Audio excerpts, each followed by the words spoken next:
if you guys were raised on tuna salad, but that was a staple in my household. Tuna sandwiches, tuna casserole, hot and cold. There were so many different types of tuna dishes in my household. It was crazy. So I don't know if you guys grew up with it, but this was so common growing up. So I'm just like, I'm going to share it with everyone. It's so easy, but so freaking delicious to make an easy dinner, easy lunch. Take these in a cooler for a nice picnic somewhere. Your family members will be impressed. Even guys can make this dish. What? Even guys for your wives? Think of a little tuna fish anniversary dinner sandwich. Alright guys, here is the ingredients, the 6 ingredients that you will need to make this delicious tuna fish salad. Now I know what you're thinking right now. What kind of idiot doesn't know how to make tuna fish salad? I'm going to say, you know what? There's plenty of them out there.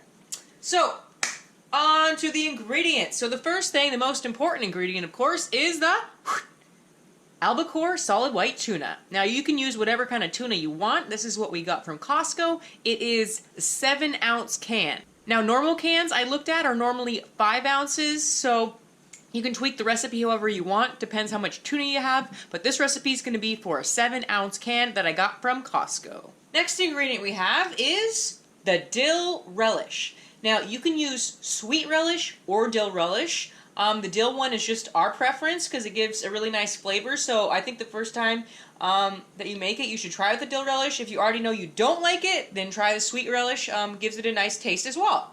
Next ingredient we have is the mayonnaise. Now this is Butter's pride and joy right here, this big mayo jar. This mother is a 64-ounce jar. Whew, it's so heavy I gotta put it down, guys. Anyways, we get this monster from Costco as well.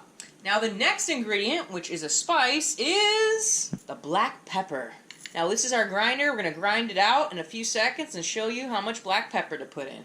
The next ingredient, the salt. This is pink Himalayan salt. You can use whatever kind of salt you want. Regular Morton salt, sea salt, whatever kind of salt else they have out there. It doesn't matter which. We just prefer this one, which we also, you guessed it, got at Costco. And the last but not least, the most important ingredient in this tuna fish salad recipe is, dun-da-da, the dill weed, baby. Now let me give you a little smell test of this dill weed. Oh yeah, you guys smell that? This delicious ingredient right here adds so much flavor to any type of fish dish, so tuna is perfect. I tried it one time and ever since then, always using dill weed in my tuna. You can get this at any grocery store in the spice section. Very affordable, only like $3.50, maybe $4 for a big spice jar, so it's well worth it and can be used very versatile spice in lots of fish dishes and various other dishes as well. Now that you guys see all the ingredients, we're going to build this bitch, so we'll be right back and start building this tuna salad. So we have our can of tuna fish. We fully drained it. We pressed it really, really hard to get all the fluid out so it's completely packed tight of just solid white albacore tuna. So I'm going to pull this bowl over here, and what I like to do to get the tuna really fine, like how you would get it at like a Jewish deli kind of fine tuna fish salad, is to shred it in the can a little bit with a fork. So I'm just going to make this loose and turn it with a fork a bunch inside. It's going to break the tuna up pre-going into the bowl. That's going to already flake it nice. You want that flaky texture when doing your tuna fish. It's going to give it more of a airy feeling when you're eating it. Not going to be big, packed, tight chunks of fish with no mayo or relish. That's how you're going to do it. And you're going to see it's going to flake out a little bit easier. And it's going to give you that nice texture that you want to begin with. Let's just get your fork in and twist. Poke and twist, poke and twist. There you go. Scrape it all out until you got all of it into the bowl. Alright, so we got all of our tuna nicely flaked here. Might have to break it up a tiny bit more, but it's actually not too bad. Next thing we're going to put in is the relish, the tablespoon. Now the relish, you're going to want to drain out some of the water. You don't need to completely drain, but you don't want a bunch of watery relish in your tuna. So there's 1, 2 tablespoons.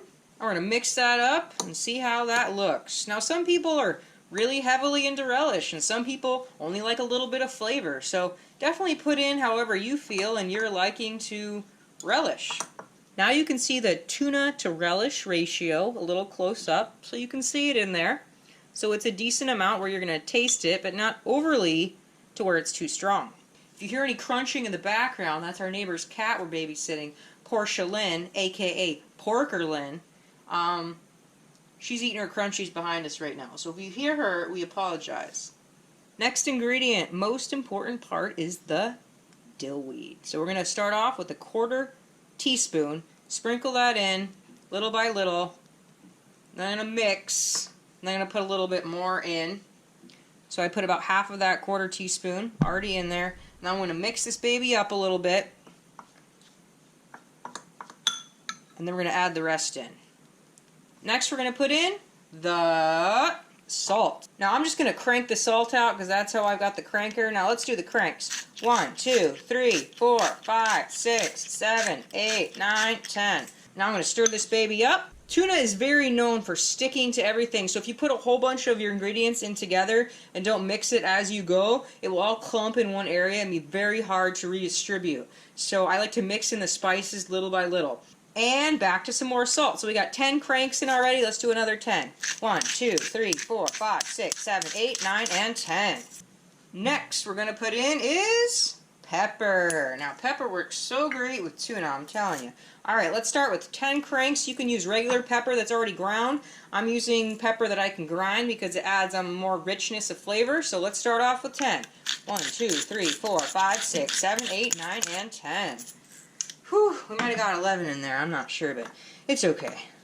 No harm, no foul. So, we got 10 more cranks. Let's do it. 1, 2, 3, 4, 5, 6, 7, 8, 9, and 10. There we go. Mix that all up, and then we're going to move to our next ingredient. And the last ingredient is the most important, I think. Well, the most important for Butters, not for me, would be the, drum roll, mayonnaise. Oh yeah, Butters loves mayo. Now, some people are funny about their tuna. Some like tuna with a lot of mayo and a little tuna. Some people like a lot of tuna with a little mayo. I happen to be the latter of the two. That's how I'm going to measure it out. So we're going to start off with the tablespoon and we're going to plop that baby in. Alright, let's go. We're going to definitely need more than that, I'll tell you that. 2 tablespoons, 3 tablespoons. Let's give this a little mix and see where we're at on the consistency. Alright guys, so I mixed it up a little bit for about a minute or so. And you can see the consistency. When you try to press it down, it's not really sticking together too much. It's still flaky, which means there's not really enough mayo. So if you put it on a sandwich, you can see it kind of falls apart, isn't really sticking together too much. Yeah, you can definitely tell right there. When moving it around, it needs some more mayo to stick it together more. So, let's get the tablespoon and get digging in the mayo tub. This is the 4th tablespoon. 5th tablespoon. And let's try to mix that in and see where we're at 5 tablespoons of mayonnaise. Gosh, you really don't realize how much mayonnaise is in tuna salad. I hear that. Butters said, I hear that. She was like, oh. She's loving that we're having tuna tonight. She's like a little cat who loves tuna. Alright, now it's coming together more like tuna salad. Alright, this is about the right consistency you want. You can see it in the bowl. You move it around. You hear that sound? That means there's enough mayo. Now to me, this is about the mayo amount that I like. So I used, for a 7-ounce can of tuna fish, I used 5 tablespoons of mayo. Now that's 7 ounces of dry weight on the tuna fish can. So I'm going to put this in another bowl so you guys can see how beautiful it is. And you guys are going to check it out. Alright guys, here it is in a blue bowl, so you can kind of see the contrast of colors since the other bowl was white. You couldn't really see it as well. So here you can see in the blue bowl a little bit better how nice it looks. You guys know you want a bite! Yeah, definitely. So this is going to go great on tuna sandwiches. You can put it on crackers. You can put it in a mound on a salad or inside of a half of an avocado or a half a tomato. Scoop that mother out. Put it on a bed of spinach or romaine and call it a day, baby. I'm telling you, anyone you make this for will say, you know what, this is the best tuna salad I ever ate. I promise you that because I've had that happen to me quite a few times. Now, A little secret to this, you can sprinkle a little bit of paprika just to make it look beautiful. Because paprika tastes like nothing, but makes everything taste amazing. Unless you have smoked paprika, of course, and that's when you're going to get some more flavor. So, here you guys go. You can see the beautiful tuna fish salad. And also, another little fun fact. You can put in some sriracha inside of this. So you can put a tiny bit of this in your tuna to spice it up. Butters would kill me if I put that in hers, so I will not be putting in this batch. Also, last fun fact. If you are going to be eating tuna fish like today, and you have guests coming over for a bridge party or a poker game, and you need to make this quickly and have it cooled, pre-refrigerate your tuna can the night before so it's already cold and ready. If I wanted to eat this right now, we could eat it right now. It'd be good and ready.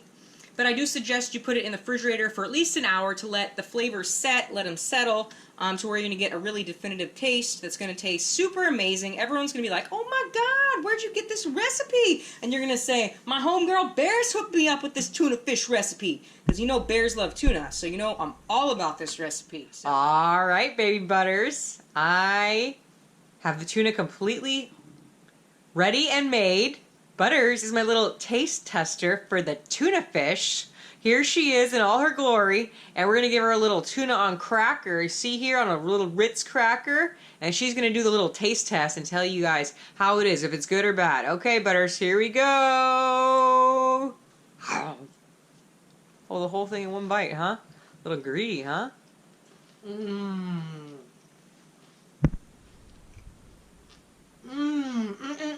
Use your words, Butters.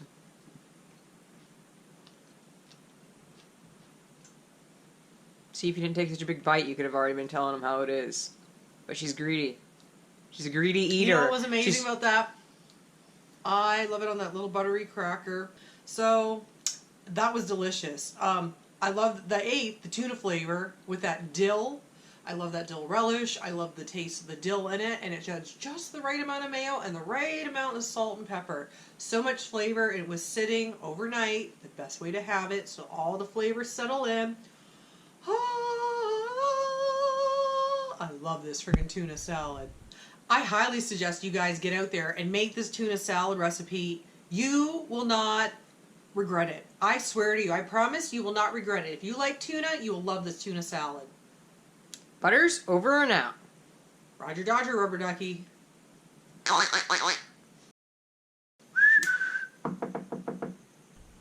Portia. Portia, come on.